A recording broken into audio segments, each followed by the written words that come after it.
नमस्कार, हम प्रियांशु सिंह और आप सब देख रहल बनी टॉप 10 भोजपुरी। और आज आप सबके बीच में लेकर आ गई बनी 29 तारीख के शाम के 3 बड़ी खबर जो जुड़ल बटे हमनी के भोजपुरी इंडस्ट्री के सुपरस्टार के तरफ से। वहीं बढ़ जाओ सबसे पहल का खबर की ओर। तो सबसे पहल का खबर निकल के आ रहल बटे खेसारी लाल यादव जी के तरफ से। आप सबके बता दें कि आज से एक सप्ताह पहले खेसारी लाल यादव जी के एक गाना जरूर सुन ले हुकम, जो सॉन्ग के बोल बा पड़ोसन शोषण करती हैं। जी हाँ, आप सबके बता दें कि एकर ऑडियो सॉन्ग में आप सबके बीच में रिलीज भई रहे और एकर वीडियो सॉन्ग के भी रिलीज डेट आप सबके बीच में सामने आ चुकल बाटे। आप सबके बता दें कि आप सबके इंतजार खत्म हो चुकल बाटे। कल सुबह 6:05 में आप सबके नीलकंठ फिल्म से एक वीडियो सॉन्ग भी देखे के मिल जाई, जो कि कल सुबह 6:05 में यानी कि 30 तारीख के सुबह 6:05 में आप सबके नीलकंठ फिल्म से आप सबके ई सॉन्ग वीडियो सॉन्ग देखे के और सुने के मिल जाई। वहीं बढ़ जाओ दूसरा खबर की ओर। तो दूसरा खबर निकल के आ रहल बटे पावर स्टार पवन सिंह जी के तरफ से।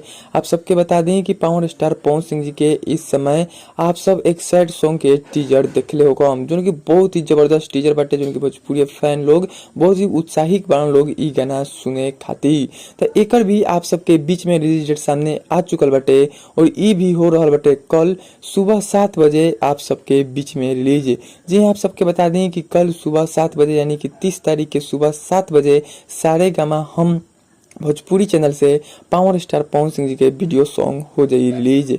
वही वीडियो सॉन्ग के बोल बा मोहब्बत अब बेचाता, यानी कल आप सबके सुने और देखे के मिल जाई। वहीं बढ़ जाओ तीसरा और आखिरी खबर की ओर। तो तीसरा और आखिरी खबर निकल के आ रहल बटे वरुण शुक्ल के तरफ से। जी आप सबके बता दें कि वरुण शुक्ल के भी आप सबके बीच में कल एक गाना हो रहल बटे रिलीज, जोन गाना के बोल बा डीजे पे कमर हिला। जी आप सबके बता दें कि जोन गाना बटे जोन की आप सबके बीच में कल होखी रिलीज और ई गाना हो रहल बटे दर्शन म्यूजिक भोजपुरी से आप सबके बीच में रिलीज।